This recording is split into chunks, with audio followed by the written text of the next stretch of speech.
Vision ఉంటే సరిపోదని లక్ష్య సాధనకు నిరంతరం శ్రమించాలన్నారు ఏపీ సీఎం చంద్రబాబు నాయుడు. ప్రతి ఒక్కరికి సంక్షోభాలు వస్తుంటాయని వాటిని ధైర్యంగా ఎదుర్కోవాలని సూచించారు.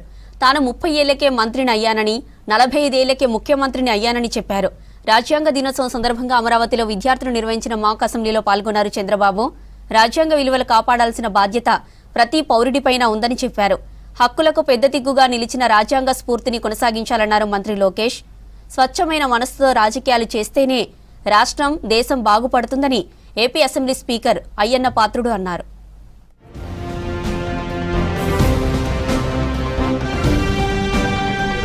సంవత్సరాల్లో ఎమ్మెల్యే అయ్యాను. మొట్టమొదటిసారిగా నేను యూనివర్సిటీలో చదువుకునేటప్పుడు, ఇప్పుడు మీ మారిగానే నేను కూడా ఆలోచించినప్పుడు నాకు ఒక ఆలోచన ఉండేది. నేను ఆ రోజు చాలా బ్రిలియంట్ స్టూడెంట్ కాదు, ఆ విషయం మీరు గుర్తుపెట్టుకోవాలి. అయితే నేను ఏ పని చేసినా పద్ధతి ప్రకారం చేయడం చిన్నప్పటి నుంచి నేర్చుకున్నాను, ఒక సోషల్ రెస్పాన్సిబిలిటీ కూడా. అందుకే నేను ఒకసారి ఆలోచించి, అప్పట్లో మా వైస్ ఛాన్సలర్ నన్ను పిలిచి, మీరు లెక్చరర్గా చేరతానంటే యూనివర్సిటీ లెక్చరర్గా చేరండి అని అడిగాడు. లెక్చరర్గా చేరితే అన్నింటికంటే ఈజీ జాబ్. మామూలు టీచర్ అన్న ఎక్కువ చదువు చెప్పాలి, కానీ యూనివర్సిటీలో ఎక్కువ రీసెర్చ్ ఉంటుంది. ఒక 2-3 గంటల క్లాసులు ఉంటాయి, మిగిలినప్పుడంతా రీసెర్చ్ ఉంటుంది. నేను పోటీ చేయను, నేను ఎమ్మెల్యే అవుతున్నాను ఆ రోజు చెప్పాను. ఆయన ఆశ్చర్యపోయి, నేను ఊహించలేదు నీ సమాధానం అంటే, అవునండి రేపు ఎలక్షన్స్ వస్తున్న 78లో నేను పోటీ చేసి మళ్ళీ ఎమ్మెల్యేగా వచ్చి మీకు కనపడుస్తానని ఒక సెల్ఫ్ కాన్ఫిడెన్స్తో ఆ రోజు చెప్పాను. అక్కడి నుంచి ఒక ఆలోచన ఎందుకు వచ్చిందంటే, నేను ఎమ్మెల్యే కావాలంటే కాంపిటేటివ్ ఎగ్జామ్స్కి ప్రిపేర్ కావాలి.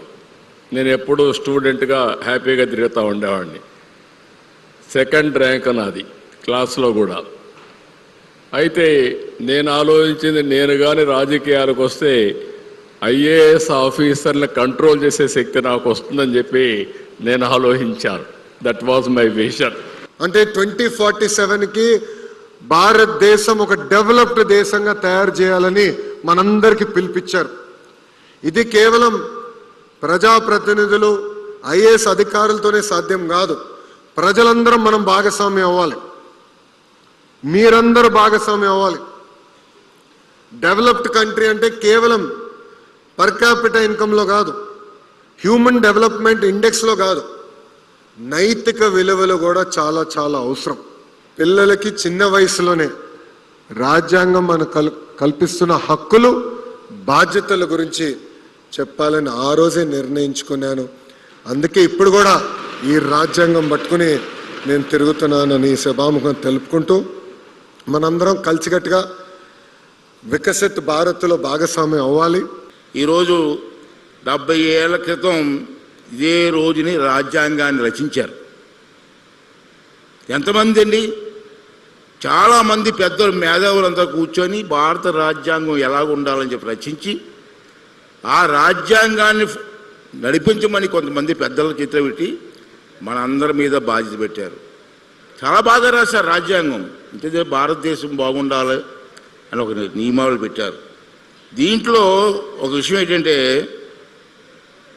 సుమారు కొంతమంది తెలుగు వాళ్ళు కూడా, నాకు తెలిసి ఈ రాజ్యాంగం రచించిన పెద్దల్లో మన తెలుగు వాళ్ళు కూడా 14 మంది 15 మంది ఉన్నారు.